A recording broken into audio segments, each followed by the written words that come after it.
Welcome, ladies and gentlemen, to our next episode of our art collection management series. Today we talk about a very important topic. How do I transport my art collection from A to B? And for this very important topic, today I'm going to talk to Mr. Le Boiteux. He is of the French transportation company ESI Fine Art.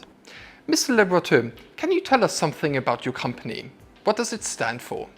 ESI est une société spécialisée dans la logistique des œuvres d'art, c'est-à-dire tout ce qui concerne le transport, l'emballage, le stockage et l'installation et les installations des œuvres d'art en France et à l'étranger.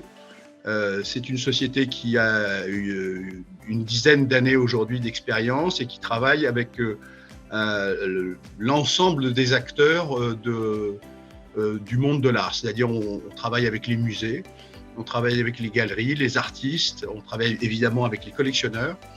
Et donc on assure l'ensemble de la chaîne, aussi bien au niveau technique, c'est-à-dire l'emballage, le transport, mais aussi sur tout ce qui est documentation, des beaux-arts nécessaires pour l'export, l'import, et les problèmes de douane, les problèmes de supervision aussi à l'aéroport, de relations avec les compagnies aériennes et également avec nos agents.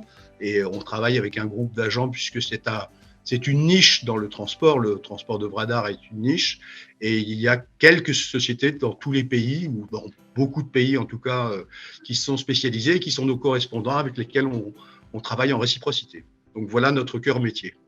When an art collector wants to have his new artwork transported from A to B, it is essential that no damage happens in the first place. How can a transportation company prevent this from happening? Ce qui est très très important pour éviter évidemment tout sinistre ou problème lors le transport d'une œuvre, c'est d'avoir la connaissance de cette œuvre, c'est-à-dire savoir exactement quelle est sa nature, quelles sont ses dimensions, le poids, quelle fragilité elle peut avoir. Donc la connaissance de l'œuvre, c'est la principale chose, pour pouvoir ensuite proposer un type de conditionnement, donc d'emballage, et ensuite un type de transport, en disant c'est plus adapté de faire un transport par route ou par avion, selon la nature, et je répète, les exigences du prêteur.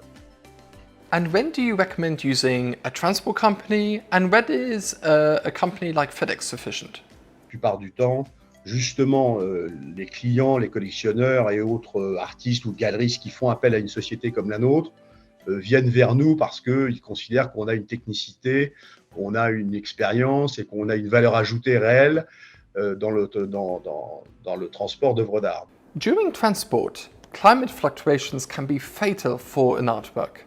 How do you deal with that? La nature de l'œuvre va également déterminer si il y a ou non un risque pour elle de connaître des variations d'humidité ou de température.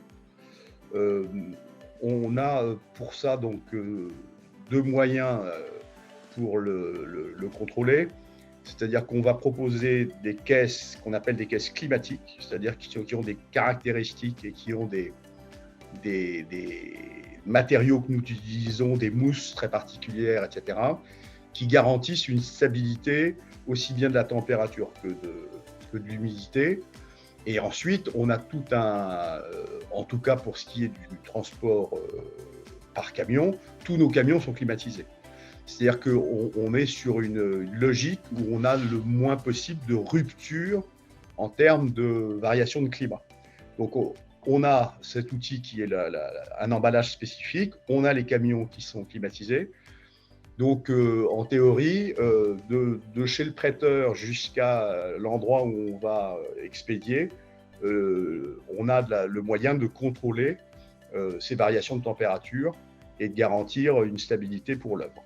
And is the artwork always automatically insured, or does the art collector have to deal with that himself? La plupart du temps, les œuvres sont assurées. Alors, elles sont assurées ou par le collectionneur, qui a la plupart du temps un courtier ou un assureur qui va faire une extension de son assurance du lieu où elle est exposée ou le lieu de stockage jusqu'au lieu de destination.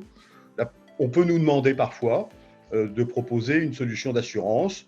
Donc là, nous, on a des partenaires à qui on s'adresse et qui vont donc faire une cotation, un devis, et selon l'ensemble des critères qui vont être l'œuvre, qui vont être la manière dont on l'emballe, la manière dont on le transporte, les risques encourus, vont proposer une assurance clou à clou à ce moment-là au collectionneur.